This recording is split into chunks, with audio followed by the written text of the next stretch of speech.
Hector Bravo unhinged. Chaos is now in session. Welcome back to our episode of the Warriors. Today we have another special guest, Benny Cruz, who spent 42 years in law enforcement. We're going to dive into the mindset and how things have changed and his experiences throughout the years. What's up, Benny? How's everything, dude? Pretty good, man. Cool. Thank you for coming back to the show, man. It's the second time we're chopping it up. Kind of wanted to talk about different things today. And we're going to bounce around a little bit. But one thing you had told me was, we're going to get into it, man, the suicides by train that you responded to. Yeah. What was that about? What years? And what, walk me through that experience. Well, suicide by train is not uncommon in San Diego County, especially in North County. You know, remember you got a lot of homeless, a lot of people with mental conditions, a lot of people that are heartbroken, or a number of things, things that could be going wrong for them financially, physically, mentally, and they decide to end it by stepping in front of the train. The train ain't going to stop. So that's not uncommon in North Carolina, like in Encinitas. Damn. And the Solana Beach, all those areas where the train just rockets through there. That was news to me, man. I always thought they just had the AirPods in, their earphones there, and just bam, smashed them. No. Remember, the train's not like a car, man. It doesn't stop. Right. It takes a long. By the time you tell them to stop, that they just ran over somebody, they're miles gone. I mean, just. So I just had to jump right into that, man. Start the mood fresh, What law enforcement agencies did you work for? I started my career in Imperial County, in Imperial Valley. So I was with the Imperial County Sheriff's Department for 7 years. And after that, I lateraled over to San Diego Sheriff. So I was with San Diego Sheriff from 1983 to 2018. Damn, San Diego Sheriff from, 1983. Yeah. And I started my career in Imperial County in 1977 and lateraled over to San Diego in 83. 1977, here we go. Did you guys have an assigned uniform? Absolutely. Yeah? Yeah. Was it a basic uniform compared to how it changed over the years? No, it's a basic. In California, the sheriff uniform is traditional. Okay. It's going to be the green pants. It's almost like it's the CDC or the CDCR uniform. Okay. The pants, the shirt, the tan shirt. There's only a couple of agencies, and I think it's Stanislaus County that wears a blue uniform, I think, and Orange County Sheriff wears all green. But other than that, everybody wears the traditional sheriff uniform. Do you remember earning your badge, getting your badge pinned on you? Well, I got that graduation at the academy. Was that a proud moment for you? Is it something you had aspired, or was it kind of just that you looked at it as a job at the time? It's something I wanted to do. I was proud of myself. I remember when on my graduation day, and my family didn't go because we were not financially, set for that. It was a long drive for them because I was raised by my grandparents. So my command staff was there. I mean, the undersheriff went there, and one of the assistant sheriffs. Are you from the Valley? Yeah. Well, I was born in San Diego, but raised in the Valley from months. Okay. So pretty much I am from the Valley. I'm from Calexico. Calexico. Okay. I didn't even know that, man. Yeah, It's good to know. And you decided to go with what? Imperial County Sheriff? Well, I first tried Calexico PD. Okay. And what happened there was I got called in by the chief of police, was Toribio Flores back at the day. And I wasn't prepared, dude. I wasn't schooled. I wasn't smart, man. I didn't know how to answer questions. Nobody schooled me to it, And so I go to the interview, and he asked me, hey, so you want to be a Calexico police officer? And my response to him was, well, I guess so. Instead of being more energetic and, yes, I want to do this, I want to do that, like you do now, you prepare now. I wasn't prepared. So, and then, the interview did not go well after that, and I wasn't hired. But I had also applied with the Imperial County Sheriff. And I want to say probably 30 days later, maybe 45 days later, wow. I got picked up by the Imperial County. And how long did you stay in the jails before you went out to the streets? In Imperial County, I believe it was 5 years. Back then, it was like traditional 5 years. When you were law enforcement, like say, for instance, you're a deputy sheriff, the real thing. You do 5 years in the jail. That was back in the day. Now we have different classifications, so not all deputy sheriffs, law enforcement, what they're called now, go to the jail. Now they go straight to patrol or courts or other assignments. But did you get a chance to patrol in the Imperial Valley? Yes. You did. Yes. Were you excited that you were leaving the jails and getting a little bit of freedom or a lot of freedom? Oh, absolutely. It was exciting. I mean, Imperial County, the sheriff's department doesn't. It's not like San Diego, dude. I mean, you go out there and your cover could be miles away, miles and miles away. So if you call for cover and you need cover now, most of the time you're not going to depend on your partner from the agency because he might be up in Brawley, because they used to have a Brawley car, they used to have a El Centro car, a Heber car. So if you call for cover, most likely it was going to be CHP covering you or Border Patrol. Now, I watch videos on YouTube, body-worn camera, dashboard camera. To this day, in the Midwest or the East Coast, they got those rural sheriffs where they're fighting a suspect for minutes. Yeah. Was it like that were there often times where you were engaged with a suspect and it felt like forever? Well, you know, Hector, you have to be in shape, and you have to have that warrior mentality. When I was young, I mean, I was in shape. I had that warrior mentality. You know, being from the Valley, I mean, when you're raised in the Valley, dude, you're kind of raised different. Correct. I mean, you're getting a lot of fights. Yeah. You know, and you get bullied. Yes. You know, only the strong survive. You know what I mean? I mean, you know what I mean. You know, you're from Brawley. Right. You know, Brawley was a tough town. You know, you have to have that mentality. So, and then with the experience, I'm telling you, dude, the experience of working in the jail is 10 times, 100 times better than what you learn from a FTO. Because when you come from the jail, especially from your same agency, dude, you're already schooled. You already know the game. You know how to talk to people. And you know how to go from passive to a passive contact to an aggressive contact. Because you know how to read body language. Right. From working in the jail. You get caught in the jail all the time. Right. So you know it. I mean, you know, you learn the game in the jail. So when you hit the streets, you are a much better cop already. Now you're speaking my language, man. And I totally get what you're saying. You're saying, yeah, even though the help was miles away, we still had it within us, in our mind and in our bodies to hold down a fight until the help. So it didn't feel like you're waving a white flag. Yeah. You read the individual. You give yourself space and you read them. Okay, so this guy, okay, so where am I going to take him out? How's this going to work, you know? And you don't play fair. You know? I like that. Yeah. You play to win. Yeah, I mean, you're a fight for your life. Yeah. I like that, man, because you're right. You're 100% right, dude. You start reading vehicles, patterns, behavior, start making your calls prior. Now, before we started recording, you were telling me about the little X's you drew on your notepad before the cell phones, before the computer system. How would you take a call as patrol back then? Well, let me back up a little bit, Hector. Okay. So when I said you don't play fair, you know, when last time that we met, we talked about equipment that we wore, that we carry, and a lot of people wanted to know more about the SAP. Well, this is an equalizer. That's what we used to call it. This is my SAP in Imperial County. It's a really heavy SAP. That's your camera right there. You know, it's very, very heavy on top.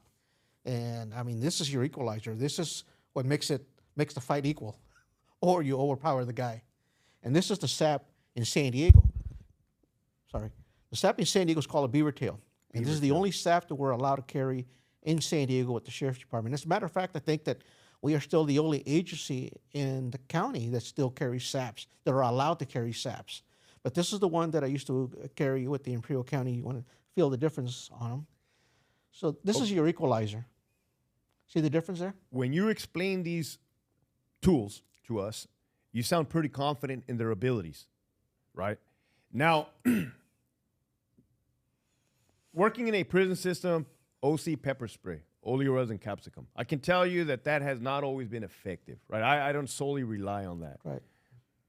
Can you explain to the crowd the importance of knowing your tools, which are effective, which are not, and being able to transition and make on-the-fly decisions if one is not working? Well, let's face it. When I worked the jail, we had no tools. Okay? Our belts, our only weapon was the key. And you know how to use that key. You can use it for pressure points, for strikes, for stabbing if you have to. That's the only thing you had, that big jail key. We didn't carry radios. So in prison, you guys have extra tools, you know. They don't work, dude. I mean, the best tool you have is yourself. Be in shape, verbal judo, know how to talk to people, de-escalate. And if it goes to shit, pressure points. There's nothing like a pressure point. You apply a pressure point, man, you can have a 400-pound woman get off the street real quick in a riot. You know, all these demonstrators, they lay on the street and they weight 400 pounds. Then you put a pressure point right by their ear or on their hand. Dude, watch them get up real fast. That's the old school tricks, man. That's what I like. Yeah. You're right. And we used to teach that a lot in defensive tactics in our department, perishable skills. And I think it's something we just got away from. I mean, but I'm telling you, man, pressure points are the best tool there is. And I brought that question up because oftentimes I'll, again, watch videos on YouTube of, let's say you have a suspect armed with a gun, clearly with a gun, and then you have LAPD officers, and this is not a shot at them, with the taser out. Clearly, you are not going to bring a taser to a gunfight, right? Yeah. But I think they get misconstrued with the, hey, I have to utilize what do they call it when you take the steps of? Yeah, the escalation of force. Escalation of force. I'm a realist, man. You meet force with force. Yeah. You meet force with overwhelming force. To overcome it. Correct. Yeah. So what's your, I mean, if you can give, and people are tired of hearing me talk, if you can say it from your perspective, have you seen individuals get caught either goofy looping or using the wrong tool for the job? Well, absolutely. I mean, you see it all the time. A lot of it is lack of training, fear that you're going to get screwed by the department if you do the wrong thing. Remember, split-second decisions are later evaluated in hours and days and years to come. That little split-second decision you made there is going to get evaluated and critiqued by many. And a lot of those many are people that have never experienced or never been in that position. Facts. You know, so Graham versus Connor. So it come to find out that you had actually been terminated. You had been dismissed from the job. Yes. I had no idea, man. Yeah. I had no idea. Yeah. That was bad times. In hindsight, I mean, I can only imagine what you were going through at that time. What were you feeling? Because I know you didn't do anything wrong, man. That's me knowing you now as a person. Well, fear. I mean, I was married, and we just had a baby. My daughter was just born, and my grandmother passed away when that happened. And my grandmother to me was like my mother. She's the one that raised me. So, and my daughter had just been born too. So it was a lot of stuff going on. You know, how am I going to pay the rent? You know, we had a home. How are we going to pay for the car? How am I going to support my family? It was high stress, you know. And dude, I was blessed to have good friends, right? Loyal friends. They were there for me all along. They never once feared the department, feared internal affairs, or the people that were coming after me. They were solid. I mean, they gave me money, which I was never able to pay back, and they never wanted the money back. They brought me food. They were there for anything I needed, including my attorney. I had Everett Bobbitt. The day that my grandma passed away, Everett Bobbitt calls me and says, "Hey, Benny," he says, "I heard the news. He says, I'm going to stop by your house. He says, I'm sure you're going to be going to the valley pretty soon." I thought, "Yes, I am. I'm getting ready." He said, "Can you wait for a little bit? I got something for you." He came by the house. He gave me $5,000 in cash. Wow. He said, "This is for you. You don't have to pay me back." That's an attorney, dude. Everett Bobbitt was a legend in law enforcement. He was probably the best attorney law enforcement ever had. And he represented a lot in the Valley. He was one of the main Valley attorneys for law enforcement. Now, all that speaks character about speaks volumes about your character, how people came together and helped you out. Would you say it was a political firing? No. No? No. It was just personalities. Personalities? Mm-hmm. It was a sergeant that did not like me. I did not like him either. Mm-hmm. You know, and do you think those personality issues and firings still take place in 2024? Well, absolutely.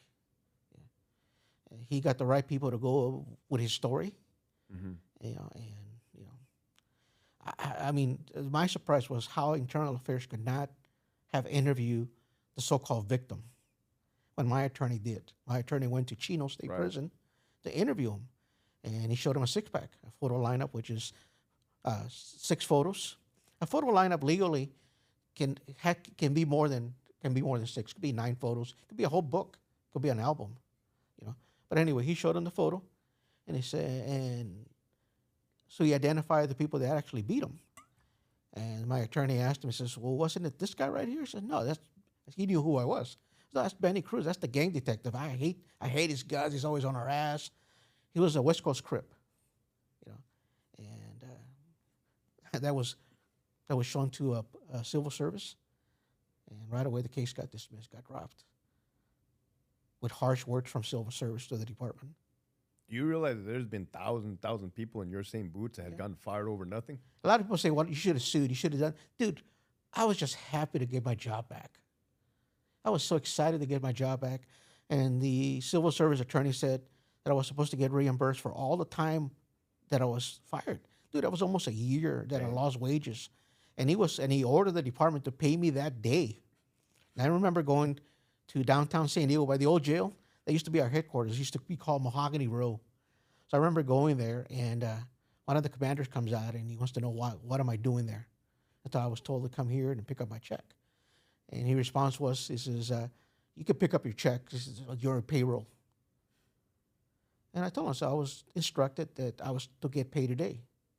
And he looked at me with eyes like, dude, the guy was a wimp. Right, Absolutely. He tried to act like a badass. Dude, you weren't no fucking badass, man, you know. So anyway, I got my check that day. They made me wait hours in the lobby to get my check. They still treated me like I was a visitor or something. I wasn't even allowed to go into the main offices and stuff, you know.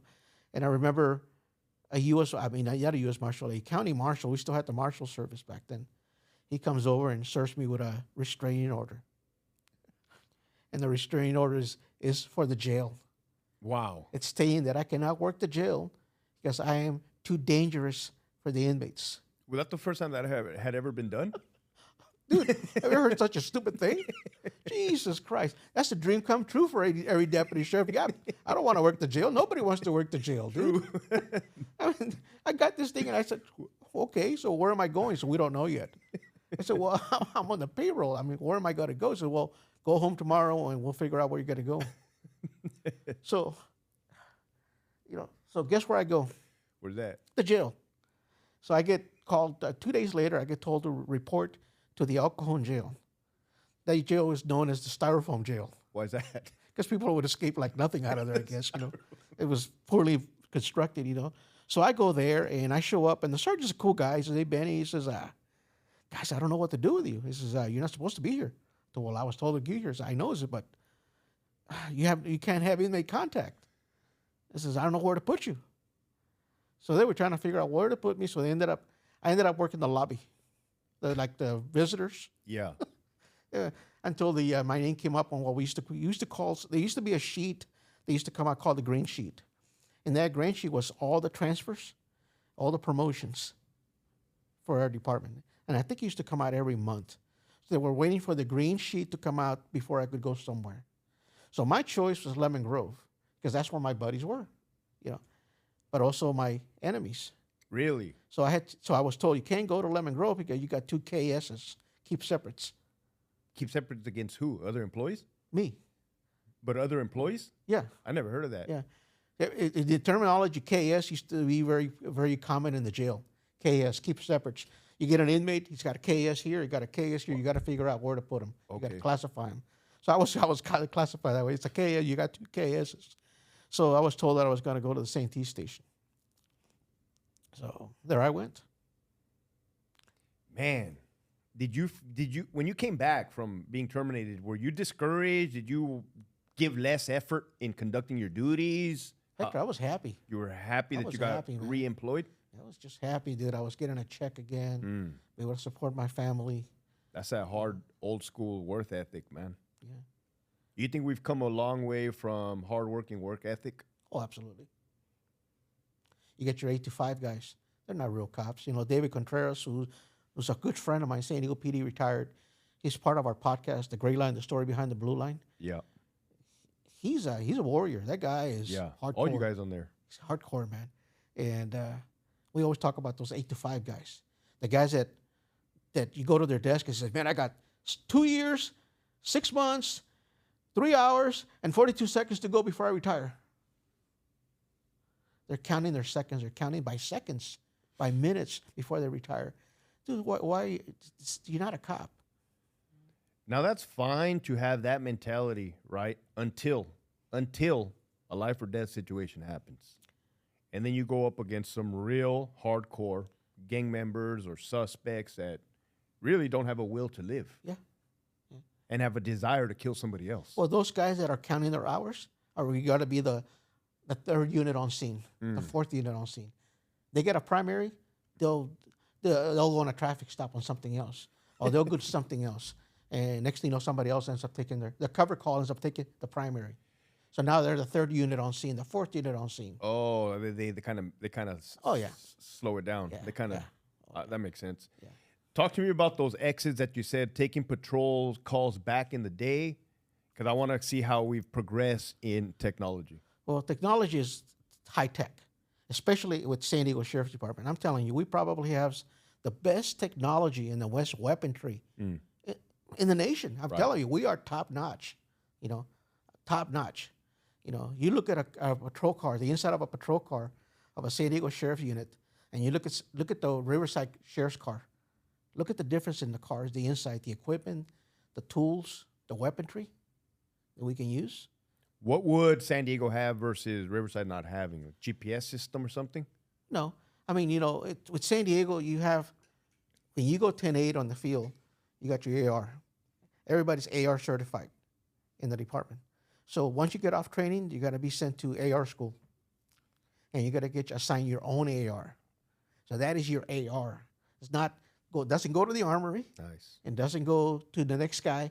That's your assigned AR. So it's sighted for you. It's set up for you. Okay? It's got EOTech. Nice. EOTech, $1,000. Right. Got EOTechs on it. It's got the perfect slings. They're perfect weapons, and they work great. Top of the line AR. You get shotgun. You can either get a long barrel shotgun or a short barrel shotgun. If you want to go 10-8 with 2 of them, you take 2 of them, a short barrel and a long barrel, because long barrel and short barrel have different, what do you call it? Purposes? Yeah. With a long barrel shotgun, you can take a longer shot. Short barrel shotguns inside of cows, you tight quarters, We have a beanbag shotgun, pepper ball, and some guys carry a 40 millimeter. Plus, you got your taser. You got a backup. You got your handgun. There's you get a lot of tools that you can carry. So if you see a guy driving around only with an AR, because that's what he chose to do, just to carry the AR. He's too lazy to carry everything else because he's got to check it out of the armory. Our cars are set up with spike strips. I mean, it's got everything, dude. Those cars are set up with everything in them. Spike strips. Is every law enforcement personnel trained in the spike strips? Or you don't need to be trained? We're supposed to. Oh, you're supposed to? We're supposed to, yeah. We're supposed to. And there's agencies where the sergeant carries the pepper ball and the beanbag and the 40 millimeter and the AR. So, we're pretty advanced. And the technology and the computers, it's top of the line, dude. That's the great thing about San Diego Sheriff's Department. So let's take it back to 1984, best year ever. Happened to be the year that I was born. Let's say you get a call for a 211. Back in the day, how would that transpire? How would that go from dispatch to you? Well, when I went to patrol in 87, because I came in 83. I worked the jail. I worked the old downtown jail. Then I went to the South Bay jail. That's where I got terminated from. The South Bay jail, which is in Chula Vista. Went back in 87. I went to patrol. So I don't have things that had not changed. They were still the same. When I got to patrol, it was all school patrolling. They didn't have a computer. So the call came in through the radio. And it's funny because we used to have a lot of car crashes back then. And a lot of it had to do because you're getting you're not focusing on the roadway. You're focusing on writing down the call. We used to do X's, and I did one right here. See the X's like this? Just an X. You got 4 squares. Okay.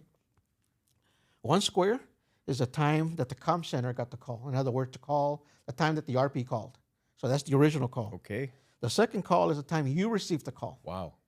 The next call is the time you go 97, out of the time you arrive. And then the time you leave and you dispo. Because that's got to go on a log. We used to have him write a log. Log plus a report? Huh? Log plus a report? Or that information used for the report log. writing? For the log. For the log. For the log, yeah. Okay. And you report too, because Right. you got to put on such and such a date. I received the call, blah, blah, blah. I arrive on scene at such a time. This is what I saw. So you articulate on your report. But you have to do a log. And that's where you could see all the slugs. The sergeants would get the log, and all they had was cover calls. It used to be CVCL. In other words, you were not even the assigned cover unit.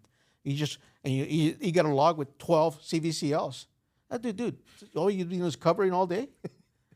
No contacts, no field contacts, no traffic stops, no radio calls. Or the radio call is you're the cover. See, a lot of guys would disguise, that would enter all the numbers. That's the other unit, and then enter it as a call, but they were just cover. How many little X's would you go through in a shift? Wow.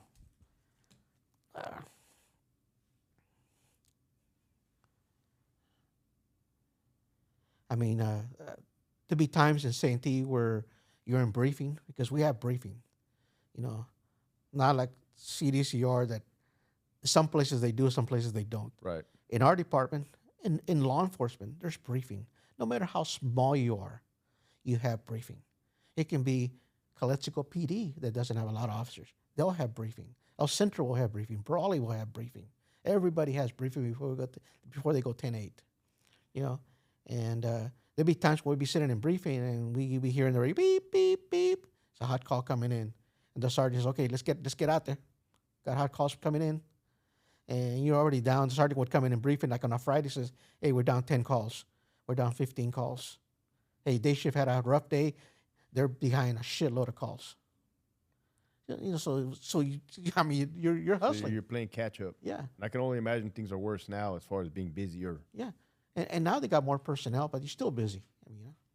Now the call comes in, everything's on the computer. You don't have to write a log. Everything's computerized. One of the patrons had asked you a question. I know you did your homework and you wrote them down too. It was the difference between, what was the difference between working in Imperial County and San Diego? Did the job become more dangerous? Danger's always there.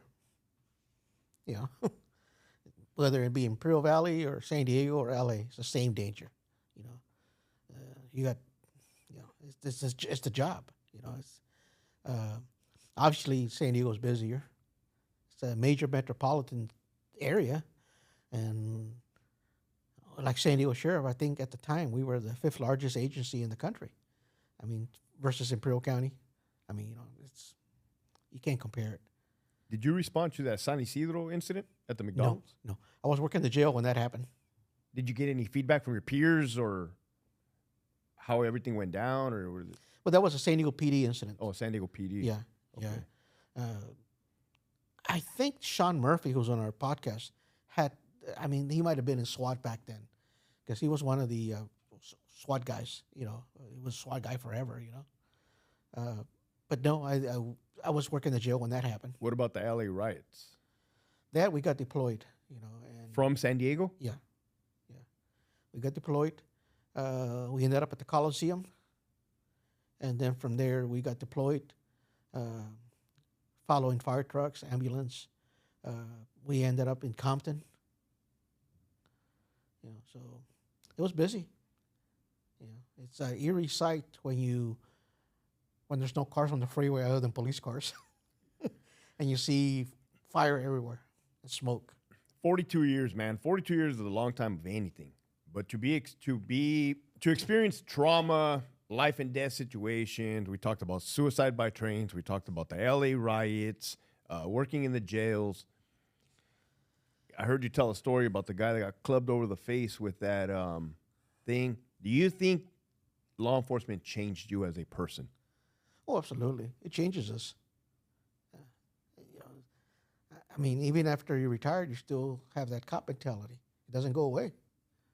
You know, it changes you. I mean, everything. When you say cop mentality, are you more calloused? Did you have to develop a certain layer of thick skin and mind to be able to carry on? Well, absolutely. You can't survive without that. Mm.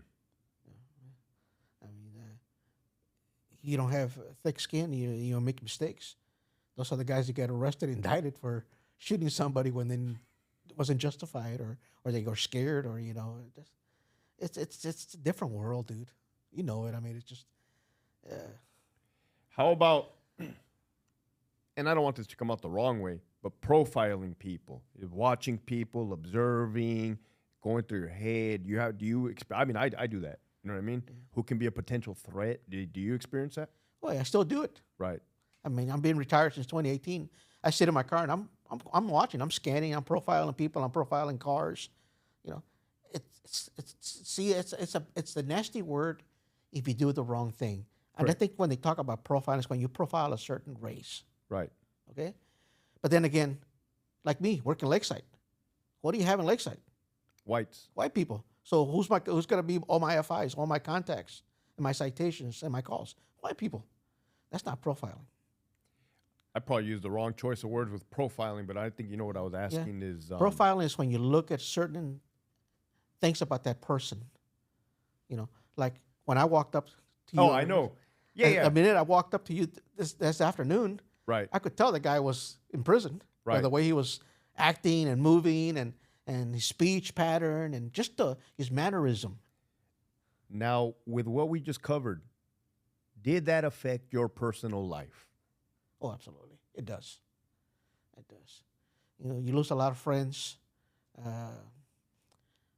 Your normal friends or family or neighbors become boring to you when they have a conversation with you.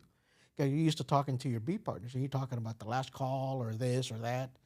You know, it just changes you completely. You're a different person. And you know, when you're retired, dude, it's hard to get away from that.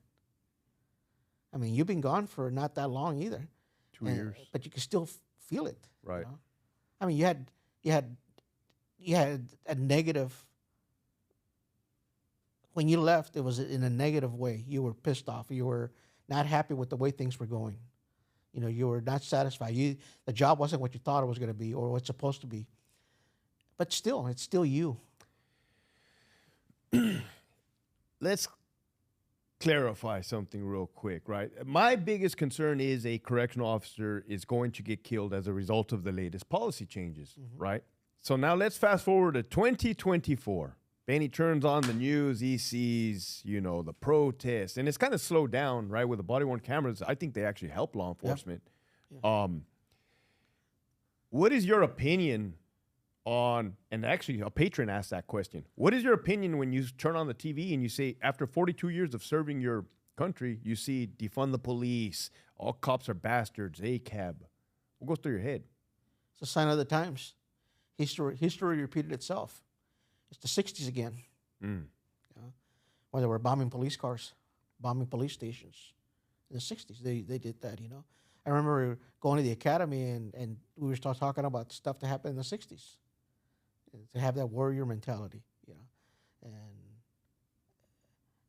I mean, you see it and you just shake your head, because it's more volume now. And I think a lot of it's got to do because of the cell phone. They get in your face. Dude, try to get in my face with a cell phone back in the day. You got to lose that cell phone. Amongst other things. Yeah. And get in cops' faces and interfering with their job. Why are you sitting right here? What are you doing? How come you're not driving around looking for crime? That kind of stuff. People never did that back then. Let's talk about respect for authority. Okay, what was the respect for authority back in the old days? From a regular civilian to a law enforcement. We had a lot of respect, dude. Simple one. And it also got to do with agencies and policies. Combative inmate in San Diego, out of control. Cops everywhere try to control him. They struggle to get him in a car, and now they take him to jail.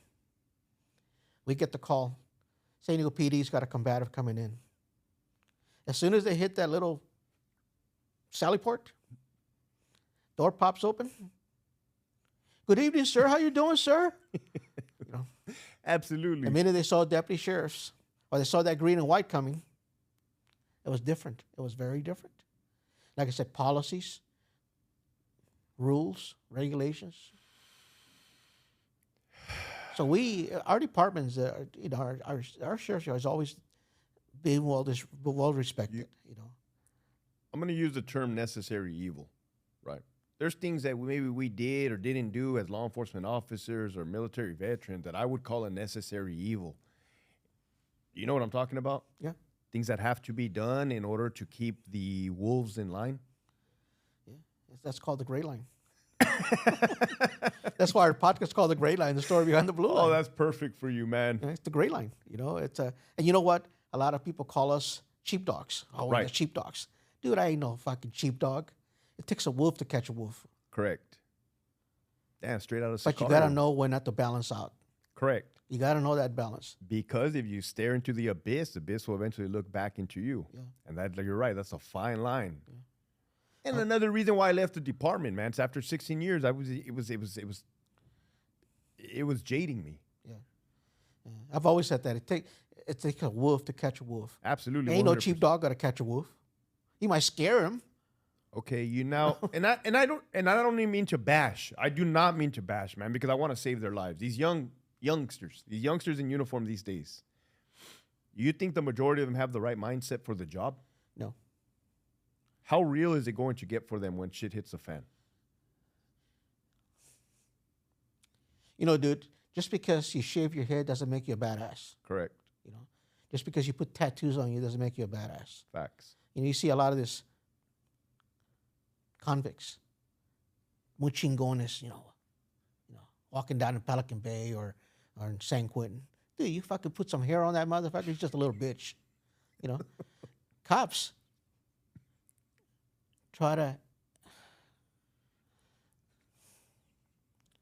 sometimes we try to be what we're not, that badass cop. Just because you strap a gun belt and you put a badge on doesn't mean you're badass. A lot of these cops want to be like the bad dudes. They want to put tattoos all over them. And a lot of them came from the war, military guys. It's part of their life. But when you're brand new and you see this new guy come in and he's all clean cut and everything, then 5 years down the line, you see him all tatted out, todo pelón. Dude, what happened to you? Well, I worked the jail. So what? Dude, you're not a con. You're not one of them. It's like you guys. It's green versus blue. There's a line in the sand. Yeah. There's a line in the sand. You want to speak like them. You want to talk like them. You want to be all choloed out. Dude, that's not you. That's not who you are. You're a cop. And I'm sure you see that in prison a lot because I've heard. You do. I have a lot of friends that are COs, and they tell me all the stuff they see. And, dude, it's embarrassing. Yeah. Social media can be your worst enemy as a correctional officer or a cop. Watch what you post. Oh, yeah. Don't be dude, especially if you're a correctional officer. Correct. Don't be posting pictures of your wife and your children, because that's the game. They're going to use that against you. What's going to happen when they start putting, hey, dude, you got a beautiful wife. I saw photos of her, man. Oh, my God. Where's she from? Now your blood starts to boil. Now you start getting upset. Now they say something else and you get upset. Now it's hands-on. And who gets in trouble? The cop. Every time. And then you got a body-worn camera, and you bit, right? You bit. Mm-hmm. How important is it for young law enforcement officers not to bite when somebody is antagonizing them? Whether it be a civilian, a suspect, an inmate. It's knowing your job, knowing how far you can go, knowing when to back up, walk away from it. Might hurt your ass. Might be like, you might be pissed inside, burned inside, but walk away from it. You might boil for the next 2 hours. The next 2 days. 2 days. Months. You might see that guy's, man. You know what? If that guy's a screw up, you'll screw up again. Facts. Like, on the last podcast we were doing our podcast, we're profiling ourselves now. I mean, we've interviewed hundreds of people, wardens, from California Department of Corrections, old school wardens. Yeah. We've interviewed heroes in law enforcement. We've interviewed you. I mean, so we said, we got to interview ourselves. Who are we? And it's for our families, Nice. And I forgot where I was going with this. Talking about biting, not biting when you're getting antagonized, swallowing your pride. God, I forgot where I was going with this, Hector. It was something different. I'll come back. But, you just got to walk away from it, Right. And so it almost came back again. Dude, this is driving me crazy, man. How important is it knowing policy and procedure of your agency and the law and penal code? You got to know it. Dude, that's your survival in law enforcement. If you don't know policy, you don't know the law, dude, what are you doing here? Would you agree that not knowing policy, procedure, and the law would cause you to second guess yourself or hesitate when you need to act the most? Yes. Especially not to know the law. Right. Because you can know all the policy you want, but if you don't know the law and you make a false arrest or a bad arrest, or you go hands-on on somebody, it's got to cost a lot of money. As a cop in 42 years, did you see wrongful arrests and shit that shouldn't have happened? Yeah. And you know what? A lot of times the agency will pay off on that because they don't want to go to court because it's got to cost more money to go to court. I had that incident. I had an incident like that. I had the lady record it. I had witnesses. And the department says, we'll just give her $25,000, let her go away. Absolutely. And people say, well, that's a strike against you. Well, it's a strike against, it's easy money, Now I hear that they're fighting it a little bit more. Now they're putting up a little fight, But that's what it used to be before. Let's just settle out of court. It's cheaper just to settle out of court. It's still like that now. It's probably worse now. Yeah. How important is it for a law enforcement officer to train on their own time? You have a book that you wrote. That would be a perfect time to show it off right now. But educating yourself when you're not getting your training at the career. Well, I think one of the most important training you can get away from the job is get involved in some kind of martial arts, pressure points, how to do that. I keep mentioning pressure points because it is so important, Hector. I just can't help but think. I bet you were a beast. I bet you were a beast. You can put the pain on somebody and they'll look friendly. Like a guy will be screaming or she'll be screaming. You say, "What is he doing to her? What is he doing to her?" And it's a pressure point. You remind me of my friend. He was a lieutenant. He's from Calexico. Same thing. Yeah. I can't imagine you with a sap and pressure points, man. Yeah. But I bet the job got done. Oh yeah. Effectively. Yeah. And you made it home safe at the end of the day, and so did your partners. Yeah. Read magazines, read articles, especially now with the internet, dude. Learn from other people's mistakes. Get on their YouTube and watch some of these cops make stupid mistakes. Facts. In the field and in custody. Learn from that. Talk to guys that have been there. Read books. Put yourself through classes. If you approach a suspect and or an inmate and their hands were in their pockets, what would you instantly start thinking to yourself? Depends. If it's an inmate, and how are his hands in the pocket? Read that. How are they? Because a lot of them will just come up like that, and you'll see just little fingertips. I'm not talking like that. I'm talking but about. But if they're in there, Right. Get your hands out of your pocket, and you maintain a distance. Right. And you have that worry mentality that this guy he's hiding something, or he's going to come at you. You separate yourself from that guy. Know how to move. If you weigh 300 pounds and you're a big guy, how are you going to move? Even guys that are big, that are out of shape, you should know that you're out of shape. So study yourself. How am I going to handle this guy? How am I going to move? How am I going to move? Yeah, you might move a little bit slower. You might be a little bit heavier, but you're still going to move. You're not going to sit there and take the hit. You would be surprised, man. 2024. Another reason why I resigned. I was tired of seeing these officers taking the hit, standing there, flat-footed, just pow, slap to the face. Yeah. Look how close you are. But he'd slap you on the face. Come on, guys. Wow. So I wrote 2 books, and I used to work a lot of wiretaps. A wiretap is when you listen to other people's calls, and it's legal. You get a warrant, or you get a wiretap warrant, and you're listening to people on, usually it's gangs or cartels. So I worked a lot of wiretaps. I used to keep track of words, phrases, codes that they use. Yeah. And when I retired, I had all these notebooks. And my wife asked me one day, and she says, "Hey, what do you want to do with all these books? Are we going to throw them away? Are you going to burn them? What do you got?" And I remember that when on my retirement party, when I retired, I had some FBI guys that came over. They were friends of mine. And they said, "Benny, why don't you write something for us for the wire rooms? Because at that time that we work in the wires, we were using it was like an urban dictionary of slang. Okay.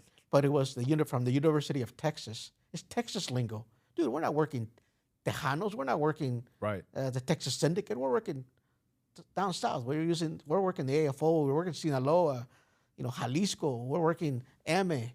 Dude, we're not working Texas Syndicate or Tejanos from over there. So I put something together. I started working. I did. My first edition book is almost, it's a brick. It's a big one. So then I modified it to my second edition book. And it's called Operation Blackball. So that's the second edition right there? No. Okay. This is it right here. I'm working on my third edition right now. Because believe it or not, I came across 20-something books more, notes. Where can people get that book at? So you can get this book on my webpage. You can go to Operation Blackball, Benny Cruz, and you can purchase it. I mean, it's like a little store. It's gonna have like a basket in there. It's got my shirts, some hats.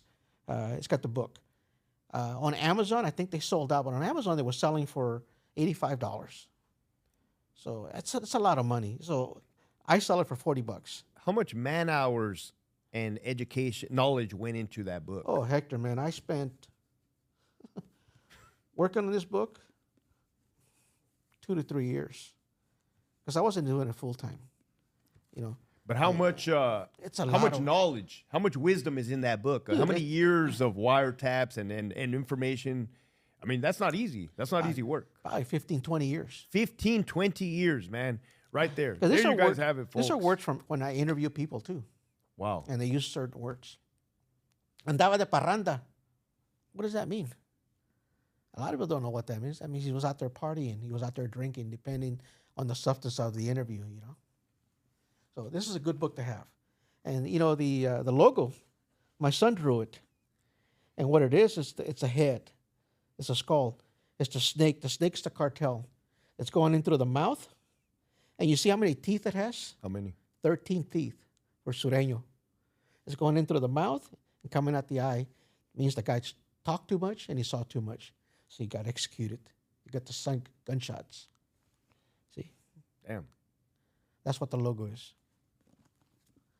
The other book we wrote, I hesitated writing this one. I didn't want to write it because it went into our personal lives a lot. But David Contreras and Pete Bollinger is a retired a cop from Orange County. They wanted to write a book on police suicide, on us committing suicide, how we handle suicide calls. And it's called When the Music Stops, the Pain Begins, this book right here.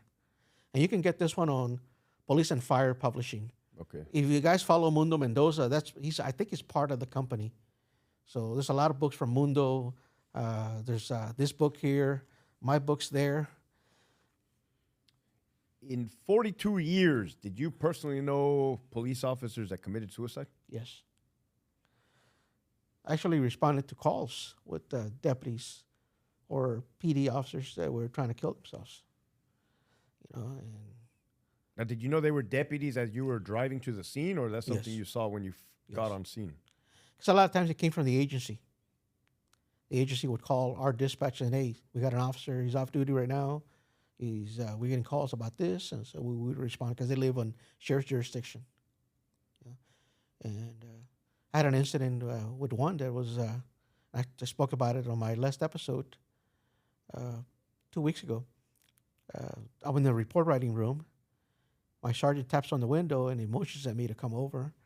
And he asked me, "Do you know where so-and-so lives?" I thought, "Yeah. He's trying to kill himself." So I'm on the phone with Mom. He's on the phone with Mom. Mom meaning the dispatcher. So head over there So I'll meet you back there in a little bit. So don't put it on the air. She already knows you're en route. We don't put it in the air because we don't want Right. the media to pick up on that or other units to hear it. And next thing you know, everybody's responding. Yeah. So I get there and house is wide open, music's blasting. Clear the bottom floor, go to the second floor.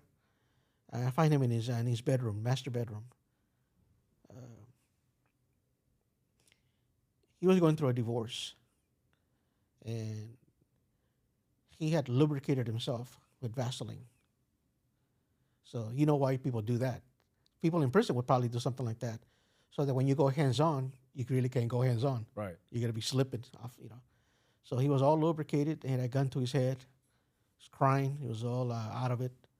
I kept asking him to put the gun down. My sergeant came around. He did not know that the sergeant was coming around. I caught him on the corner of my eye, and he just went around and slapped the gun away from him. And he dropped to the floor, and, we handcuffed him and took him to get some help. But, that's something that you don't get to see in your career very often. Yeah. Let's talk about suicides. The Nirvana suicides that were going on in the 90s. Was it 90s? Yeah. Gorgeous looking girls, teenagers, blasted themselves with a shotgun to the face. Did you respond to those? Oh yeah, it was an epidemic nationwide. No way, man. This is the first time I'm hearing about We this. were getting them everywhere. They were called the Nirvana suicides. No way. They were fans of this guy. What was his name? Adam something. I can't remember. I wasn't following the group. I found out about it because that's what they were being called. Yeah, I just drew a blank. I didn't know it was an epidemic. Yeah, it was over some guy in a band. I guess. Right. I guess teenage girls loved him. But we were getting a lot of those Nirvana suicides. I mean, So to go there, who would call it in? Somebody that stumbled the upon parents. them? The parents. Oh man, no way, dude. Yeah. So, can you walk us through what the parents? I mean, how awful that scene is. I mean, you get on scene, and dude, Kurt Cobain. Yes. You get on scene, families distraught. And back in the day, we didn't have chaplains. Now we have chaplains in our department, and they're in uniform. They don't carry guns. They're chaplains, and they're the best tool ever for law enforcement because now they help us with death notifications. Now death notifications, we don't even do them. Now the coroner does them. Have you had to do next of kin notification? Yes. But now the coroner does them. They're in charge of doing that. But we use chaplains for somebody dies at home, family member, a number of reasons. They're a big tool for us because they handle the family. They talk to the family. They're the resource for the family. They'll explain to the family the steps to take, what follows. Now, as a beat cop, what is your job, your priority? Is it to secure the scene until detectives or somebody come in, or how does that work?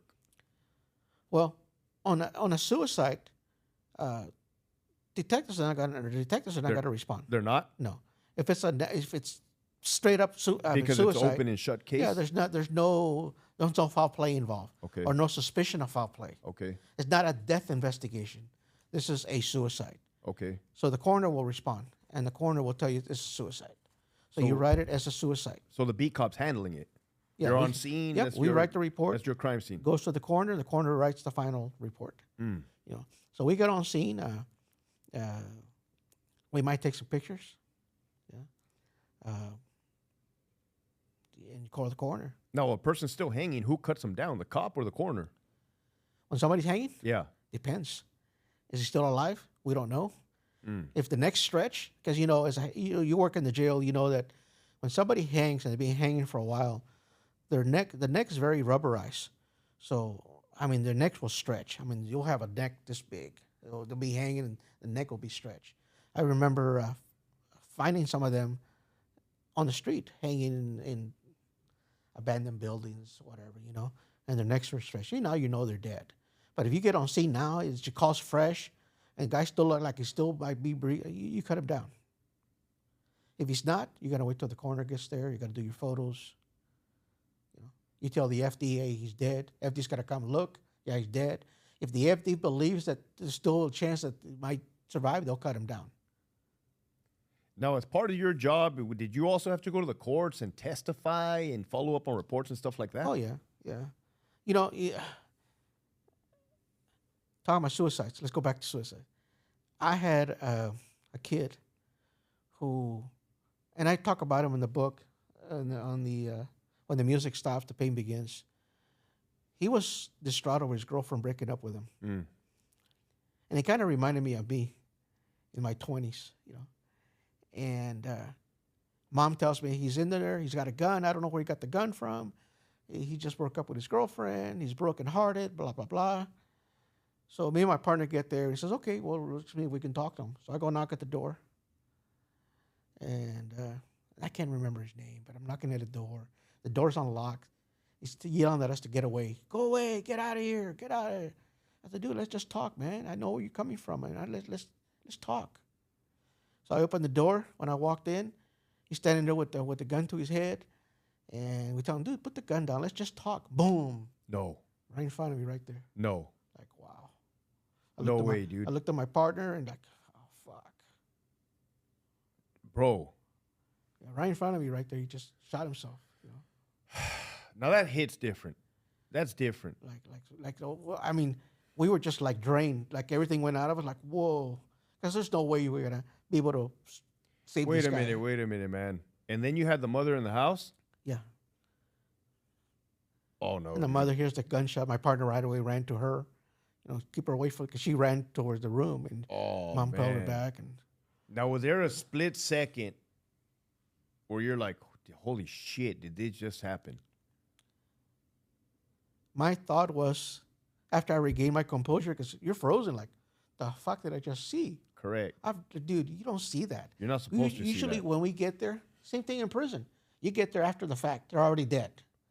You don't witness it when they actually do themselves.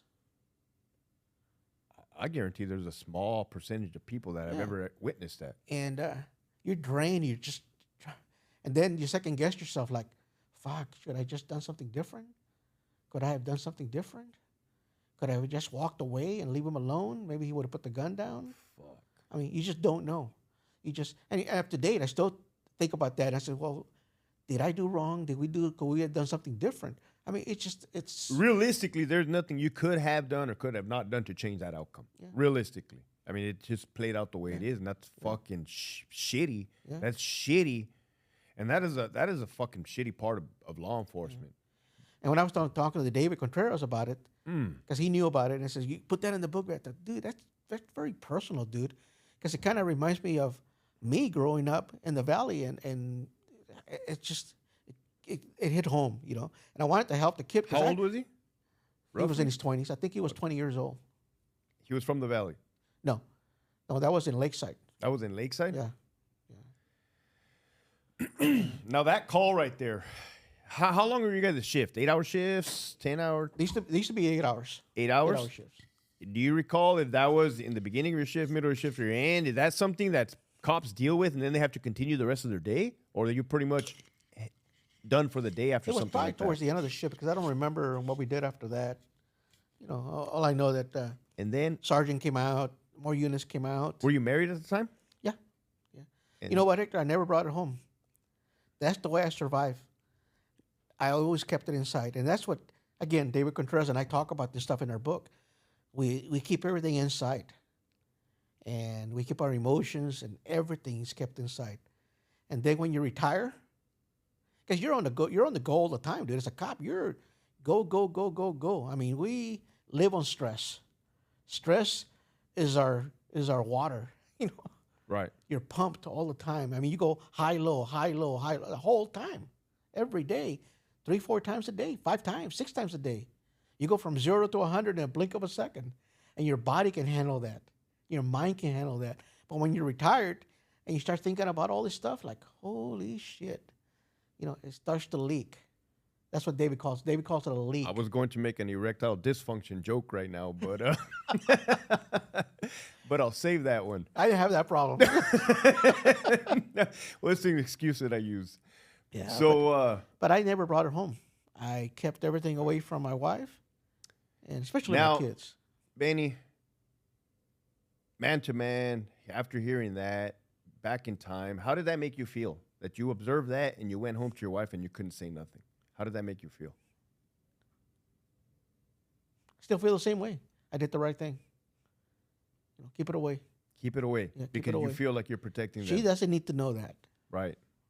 I Right. mean, she's And you're right. And you're right. There's no need to. I mean, you're right. You're right. she's a beautiful woman. She's got a great heart, great sense of humor. She's always happy. Everybody loves her.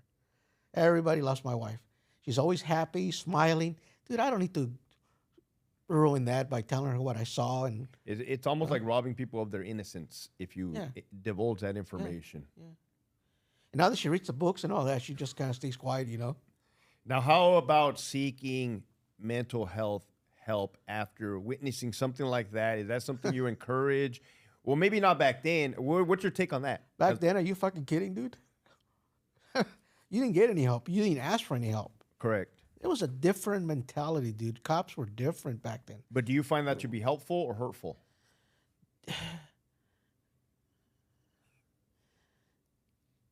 I think back then it was the right thing to do because you have to go back to the job. You deal with it, and the next day it's a different day, different players, And if you go talk to somebody, a psychologist or whatever, you relive it, and now you start thinking about it.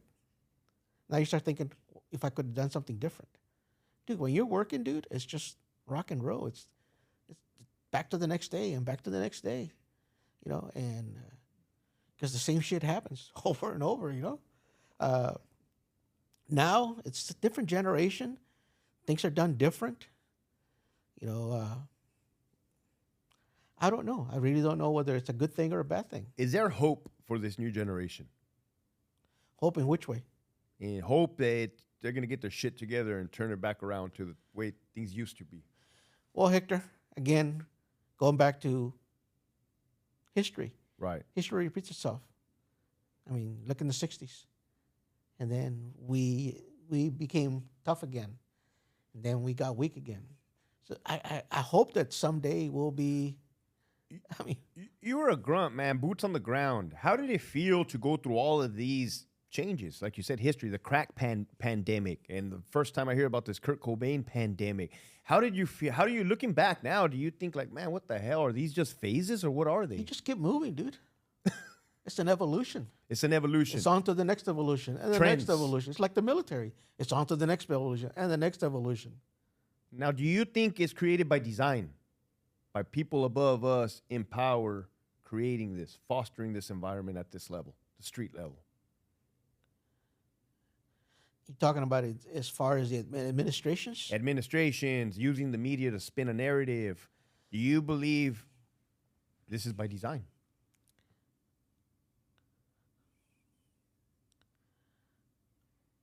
I think that the internet, cell phones, all the social media created a monster for us. It's great for us to have it. I mean, now, how can we live without it now? But it kind of created a monster, and administrators reacted to that monster. They fear the monster instead of letting the guys do the job. And that's how you're saying how we ended up here, how we're at right now. Yeah.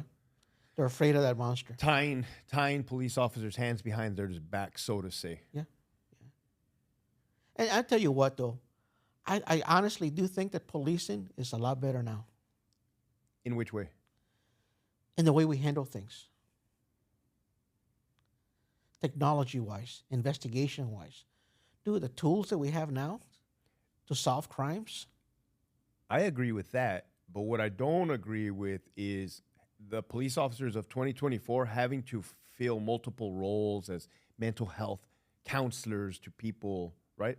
Well, we used to do that back then, Hector, but it was different. It was just the way we express ourselves. I mean, we still have show compassion to families and all that, but it's just, I think I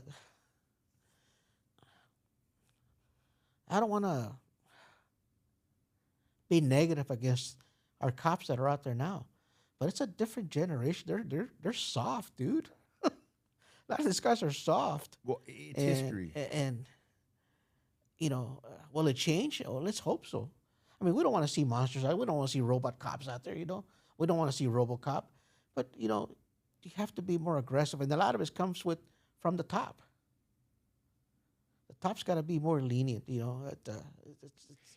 And I want to clarify because you said more aggressive, but I totally understand what you mean by that. Yeah. Right. I hope the people don't misunderstand. I don't want to see. You would be surprised, Benny. People like to spin my words or spin narratives, I but I know exactly what you mean by being more aggressive. I don't want to see stormtroopers out there. Command presence. Some command presence. Yeah. Some know bass what in you're your doing. voice. Know the job. Know what you're doing. Be aggressive when you need to be aggressive. Confidence. Know how to talk to people. Oh, that's going to be a tough one, though, because of the iPad generation. Yeah. You got to know how to talk to people. You got to know how to talk down people from doing stupid stuff. That's a fact. If it's that person coming at you got to be able to talk them down. Dude, look, slow down, man. Look, stop, relax. We don't want to get hurt. I don't want to get hurt. I don't want to get you hurt. Slow down. In the year 2024, does the saying, "I'd rather be tried by 12 than carried by 6" still ring prevalence? I don't know. I don't think people know what that means anymore. Can you explain to us what it means and what it meant to you guys back then? To me, it means, you survive. You do what you got to do to survive, or else you're going to end up in that casket. Now, I mean, I think still there, but it's a lot of hesitation to handle the way you handle people or the call. You second guess yourself way too much. And when you second guess yourself and you have hesitation, that kills you. That can get you hurt or get somebody else hurt. Being on the job for 42 years, have you seen what the worst humanity has to offer? Oh, yeah. I mean, it's men are evil. You saw it in war. It's funny, we're fighting the Japanese, so the Japanese are praying to God for the God to be on their side. You got the American soldiers. They're fighting the Japanese. They're praying to God to help them, to protect them. Who is he going to protect? It's you know where I'm going with that? No. Where were you going with that? Do you believe in God? Yeah, I mean, we have to. Right. If you don't, I mean, you have to. But we have a lot of questions for God. Yeah. See, I don't pray. I'm Catholic, but I'm not. I don't pray. I don't sit there and pray the rosary, and say the same words. Right. 60 times. Oh, right. No, I get it. I have my own way of. I'm a non-practicing Catholic. My wife's Catholic. I'm Catholic by term, because that's what they said I was. But I pray to God in my own way. I talk to Him. Right. And I ask every night. It's up to Him whether He's going to forgive me for the things I did or not. But I'm willing to. I mean, I made my own bed. And I ask Him for forgiveness. I ask Him for help. It's the way. That's the way I. And I always tell God, you know what? If I ever get to meet you, that's a lot of questions I have for you. Yeah. Which most of us probably do. That's your relationship with your higher power. Yeah.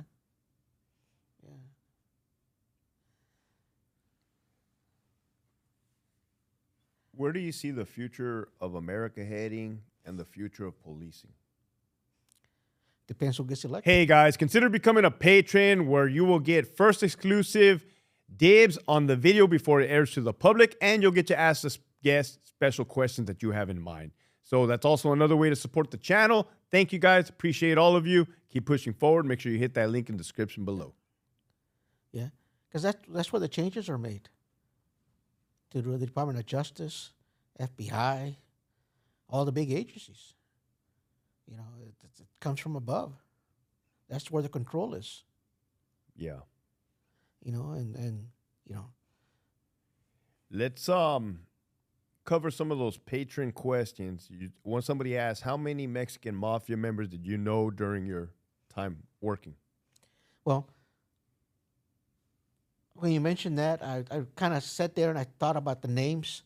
And these are some of the names I can remember. Some of the people never even heard of. The first MA guy that I ever met was Richie Pinuelas from Brawley. He was a Broleño, hardcore dude, long hair, short guy. You know, there's Juan Mesa. They call him Rhino from Otay. Mexican Mafia. All these guys are Mexican Mafia guys. Of course, Ronnie and Hector Ayala. You know, El Tawa. Yeah. Robert Marin. Rudy Espuro, crazy, from Esco, a Diablo. Here's an associate that I dealt with, and I was part of his investigation. Juan Castro, he's from Cedro. He was an associate. He was part of the Cedro gang down in San Isidro. Richie Buchanan from Otay. Boxer, Rene Enriquez, I've met him. Ramon Mundo Mendoza. Bad Marquez. David Barron, Popeye. And Richie Pinuelas. Those are the names that come to mind from different operations, that we worked or that I experienced meeting with them or talking to them in the jail setting.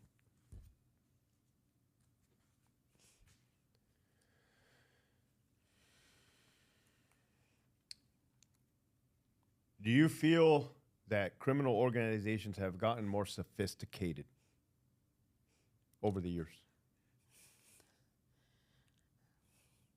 Yes. Cell phones. What back then, like the MA, they used to use las señoras a lot for their business. Now it's cell phone. Just make a call. You can call her. You can call a señora instead of sending little huilas and little notes, or you send a letter to somebody who sends it to somebody who finally gets to where it's supposed to go, because they're trying to disguise the FaceTime. Yeah. Cell phones. Conference calls. You don't have to set up. You don't have to get an attorney anymore and set up to have 4 carnales to be in the same jails so they can talk business. All you got to do is pick up the phone and call. Now, when you were working the streets, especially San Diego, did you see a distinction between inmates in state prison and street gang members? Oh, yeah. What were you seeing? Were you seeing correspondence? It wasn't. We saw it in the jail. A lot of little notes and stuff, especially when there was a Emma guy in jail or somebody was coming down for court. Okay. We would see little notes here and there, Or did you have some of the inmates or wards trying to get, I need to go sweep this side of the area? Sometimes you saw people that normally don't get arrested coming into jail. No way. Hardcore guys. Wow. For that meeting. Because they wanted to meet with these guys. And they knew they were going to end up going to a high-power tank. And so what we did is they went to the high-power tank because they were high power.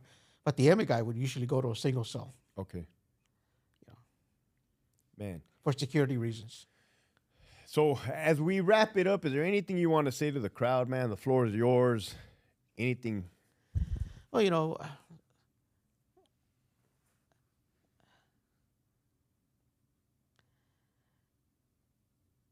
know your limitations. Don't be that, I did an assignment for a number of years that I can't talk about, but I made a mistake there. It was a crazy thing to do. It was stupid. It was dangerous. And I did it because without even thinking about my family. I thought about it as like, wow, they must think I'm badass. I'm badass, man, to be doing this shit. Dude, you weren't badass. You were just stupid. I should have never done it. That thing up to date still haunts me. It was dangerous. It was crazy. Don't think that way. Don't think that you're a badass. Know the game. Know how to talk to people. I'm telling you, everybody talks. And talking to people might save your life. You might de-escalate something where the guy is going to take you out. Know the job. That's the most important thing, Hector. Know the job. Know your policies. Know the law. And know yourself. Know your limitations. Facts. Where can people find you? What are some of the products? I know you got your book right there. You guys are on the Gray Line. Go ahead and shout out the Gray Line. Yeah, we're on the Gray Line, the story behind the Blue Line. We've had a little bit over 100 episodes. We don't have followers like you do. We're not into the big, giant numbers, And, sometimes we talk about it. We say, hey, this episode only got us 600 views or 700 views. And I tell David and I tell Sean and Chalo. Chalo is a former Calexico police chief. We tell them, you know what? If we were in a room talking and you have 300 people there, dude, that's a lot of people in that room. That's a lot. I thought, we're not like Hector and a lot of these guys that are into the 3.5, 6.5 thousand people watching. We don't get the 300 likes. If we get 50 likes, if we get 20 likes, we're happy.